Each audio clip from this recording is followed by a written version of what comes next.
इस वीडियो में हम लोग methods of classification of data के बारे में बात करेंगे। हम लोगों ने इससे पहले वीडियो में क्लासिफिकेशन क्या होती है उसके बारे में बात करी। उसके बाद हमने उसके ऑब्जेक्टिव्स को डिस्कस किया एंड उसके बाद हम लोगों ने उसकी कैरेक्टरिस्टिक्स को डिस्कस किया। अब इस वीडियो में हम लोग बेसिस और मेथड्स ऑफ क्लासिफिकेशन को डिस्कस करेंगे। तो सबसे पहले मेथड्स ऑफ क्लासिफिकेशन जो है, फर्स्ट जो मेथड है that is geographical classification. Geographical, जैसे कि हमें थोड़ा सा इस टर्म से भी पता लग रहा है, जियोग्राफिकल मीन्स कुछ एरिया वाइज अगर हम क्लासिफिकेशन कर रहे हैं, और you can say when data is classified according to certain geographical locations then such a classification is called the geographical classification. जैसे कि हम मान लो कि इस तरह से क्लासिफिकेशन करते हैं कि इंडिया में जो वीट की प्रोडक्शन है वो यूपी में इतनी हुई, पंजाब में इतनी हुई, मध्य प्रदेश में इतनी। दैट मीन्स हम लोग जियोग्राफिकल लोकेशंस के अकॉर्डिंग हम कोई क्लासिफिकेशन कर रहे हैं, तो that will be the geographical classification. Second जो है that is the chronological classification. When data are classified with respect to different periods of time, then this classification is known as chronological classification. Means अगर हम time के according कुछ classification कर रहे हैं, जैसे कि हम पॉपुलेशन की बात कर सकते हैं। हमें पता है कि हर 10 ईयर्स के बाद गवर्नमेंट ऑफ इंडिया जो है वो सेंसस को कंडक्ट करती है। सो 1911 में इतनी पॉपुलेशन थी, 1921 में इतनी पॉपुलेशन होगी, तो ये भी एक क्लासिफिकेशन की टाइप है। And this is the chronological means time के अकॉर्डिंग, ईयर्स के अकॉर्डिंग हमने किया है। तो टाइम के अकॉर्डिंग जो क्लासिफिकेशन है that is the chronological classification. Next जो है that is the conditional classification. When data are classified with respect to a condition, किसी पर्टिकुलर कंडीशन के कॉरस्पॉन्डिंग अगर हम क्लासिफिकेशन करते हैं तो that is the conditional classification. जैसे कि अगर हम चेक करें कि एक कॉलेज में कॉमर्स के स्टूडेंट कितने हैं, इकोनॉमिक्स के स्टूडेंट कितने हैं। अब देखो कॉमर्स के स्टूडेंट्स का मान लो मैंने एक ग्रुप बना दिया, तो उस ग्रुप में जानने की क्या कंडीशन होगी, मान लो किसी स्टूडेंट को उस पर्टिकुलर ग्रुप में बिलोंग करवाना है, तो यानी उसके पास कॉमर्स का सब्जेक्ट होना चाहिए। सिमिलरली इकोनॉमिक्स के लिए इकोनॉमिक्स होनी चाहिए।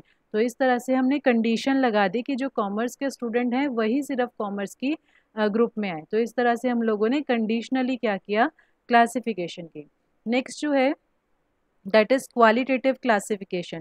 क्वालिटेटिव क्लासिफिकेशन में क्या होता है, when data are classified on the basis of some quality और एट्रीब्यूट, कुछ क्वालिटी के अकॉर्डिंग, जैसे कि ब्यूटी हो सकती है, ऑनेस्टी हो सकती है। जैसे कि अगर हम एग्जांपल लें कि पॉपुलेशन में अगर हम चेक करें कि मेल कितने हैं और फीमेल कितने हैं, जैसे यहाँ पर बना हुआ है कि जो इंडिया की पॉपुलेशन है उसमें मेल कितने हैं और फीमेल कितने हैं, तो ये क्वालिटी है कि एक पर्सन अगर मेल है या एक पर्सन एक फीमेल है।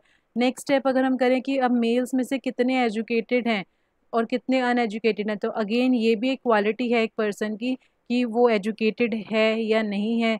नेक्स्ट स्टेप अगर वो मैरिड है अनमैरिड है। एंड यहाँ पर अगर हम चेक करें ये जो क्लासिफिकेशन की यहाँ पे बात हो रही है, अगर हम सिंगल प्रॉपर्टी के अकॉर्डिंग डिस्कस कर रहे हैं तो दैट इज सिंपल क्लासिफिकेशन। अगर हम दो क्वालिटीज़ को इंक्लूड कर रहे हैं तो वो टू फोल्ड या फिर डाइकोटोमस क्लासिफिकेशन होगी। जैसे कि अगर हम यहाँ पे चेक करें, अगर हम सिर्फ इतना डिस्कस कर रहे हैं कि पॉपुलेशन को मैंने मेल और फीमेल में डिवाइड किया, ये तो सिंपल क्लासिफिकेशन होगी।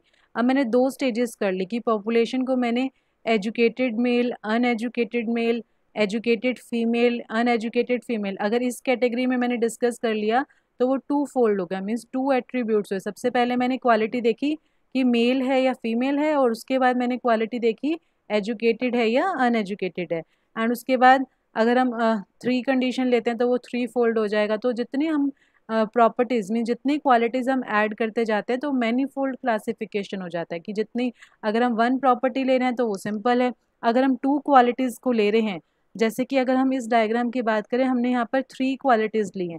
फर्स्ट क्वालिटी ली है कि मेल है या फीमेल है, सेकेंड क्वालिटी ली है एजुकेटेड है या अनएजुकेटेड है, थर्ड क्वालिटी ली है मैरिड है या अनमैरिड है। तो हम ये कह सकते हैं कि ये जो क्लासिफिकेशन है that is the three fold classification, right. Next जो हमारे पास क्लासिफिकेशन है that is quantitative. When data is classified on the basis of some characteristic that can be measured.